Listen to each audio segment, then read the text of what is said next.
I'm Grant Mercer, and this is the pre-open edition of Storm Stock Solutions. Let's bring some clarity to the chaos as we get set for the next trading stretch. The central question hanging over the market right now is simple. The consumer is still spending, but for how long? According to reporting from MarketWatch, September consumer spending rose again and likely points to a strong third-quarter GDP print when that delayed number finally lands just before Christmas. That's the good news. The U.S. consumer is still doing the heavy lifting for growth, but the piece also raises a key concern. Is that momentum starting to fade at the edges? We're seeing more stories about shoppers trading down, focusing on masstige beauty products and other smaller indulgences, and cutting back in bigger, more cyclical categories. That mix, solid data with growing unease about sustainability, helps explain why markets feel cautiously optimistic rather than outright euphoric. On the opportunity side, there are a few areas of strength that traders are watching closely. First, that's still solid consumption backdrop. A strong GDP track tends to support cyclical sectors, industrials, parts of financials, and select consumer names because it suggests revenue growth can keep coming through the top line, even if margins stay under pressure. Professionals will be looking at upcoming retail and services data to see if this strength is broadening or becoming more concentrated in a handful of sticky categories.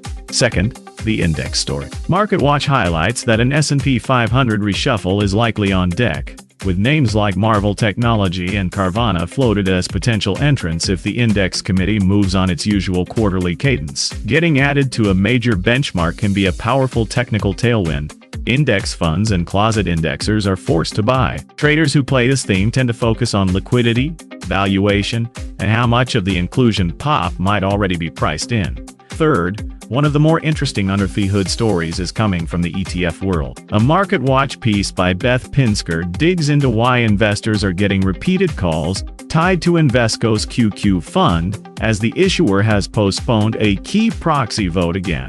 On the surface, this is a governance and communication story, but it's also a reminder that ETFs are not just tickers on a screen. They're products with structures, votes, and rules that can affect how they behave during stress. Pros may not trade off this headline intraday, but they do fold it into their broader view of product risk and transparency. Now let's flip to the risk and weak spots side of the ledger, areas to handle with care.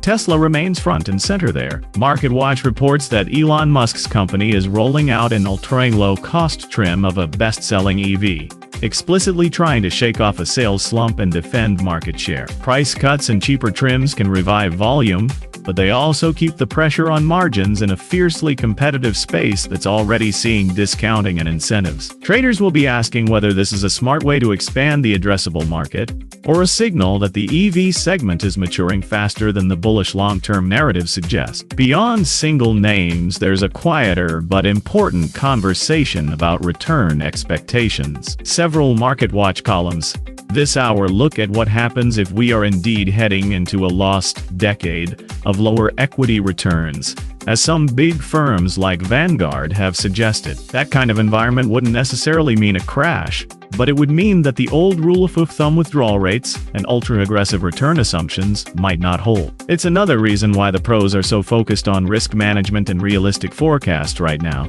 That ties directly into one of the key watch list themes today: how sophisticated investors protect themselves from bubbles and FOMO. A MarketWatch piece from Darius Dale emphasizes that managing risk and minimizing volatility drag is critical to hitting long-term goals, especially when markets feel priced for perfection. You're seeing more talk about position sizing, diversification across asset classes, and using volatility strategically rather than just chasing whatever's hot. It's not a direct "go buy SN" story. It's more about the playbook institutions use when things look frothy. We also have a set of under-the-radar stories that matter from a bigger picture perspective. One is healthcare policy and costs. MarketWatch reports that a CDC advisory group has shifted its recommendations around hepatitis B shots for newborns, which could ripple into vaccine makers and pediatric healthcare over time. Separately, there's a deep dive on the FIRE community, people who tried to retire decades early, who are now being hit hard by rising health insurance premiums, especially with pandemic-era subsidies scheduled to expire in 2026. These aren't day trading catalysts, but they're part of a structural theme. Healthcare inflation as a drag on household finances, and by extension, on how much excess cash flows into the market every month. Another sleeper thread is year-end tax strategy. Columns on missed charitable tax breaks, required minimum distributions, and Roth conversions all underscore how complex the after-tax side of investing can be. While these are personal finance stories, they shape fund flows and risk appetite. When people feel squeezed by taxes or healthcare, they may pull back risk or shift toward income-oriented assets. So as we head into the next trading window, the board looks like this. A consumer still supporting a strong GDP backdrop but showing some early signs of fatigue. An S&P 500 shakeup that could create stock-specific winners and losers. Technical and governance noise in big ETFs like QQ, and company-level risk stories like Tesla's margin for volume trade-off. Layered on top is a rising focus on risk management, realistic return expectations, and the long-term drag from healthcare and tax decisions. I'll be watching how cyclicals trade versus more defensive names as that growth versus momentum debate evolves, whether any S&P 500 inclusion rumors start to move the tape in candidates like Marvell or Carvana, and how EV names respond to Tesla's latest pricing gambit. Once the market is fully in gear, I'll be back with intraday updates to see which of these narratives actually grab control of the session. Remember, this is information and education, not personalized financial advice. As always, I'll be here to keep clarity through the chaos of these markets. On behalf of Storm Stock Solutions, I'm Grant Mercer. Stay sharp, stay steady.